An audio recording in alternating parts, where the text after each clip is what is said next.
Magkaroon ka naman sana ng delikadesa, sir.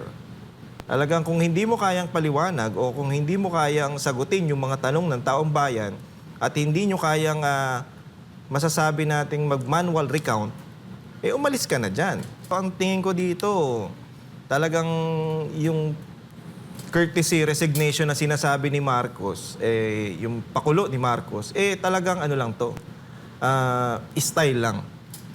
Kasi si Garcia, ano na parang pagod nang magpaliwanag, parang stress na Parang siguro, boss, pahingi naman ako ng pahinga kasi hindi ko na alam kung paano kayo papaliwanag Tapos gusto nga nilang ipag-resignin, itong si Garcia, gusto matanggal kasi nga, dahil nga dyan sa nangyaring eleksyon ng May 12, magkaroon ka naman sana ng delikadesa, sir. Talagang kung hindi mo kayang paliwanag o kung hindi mo kayang sagutin yung mga tanong ng taong bayan at hindi nyo kayang masasabi nating mag-manual recount, umalis ka na dyan. 'Di ba?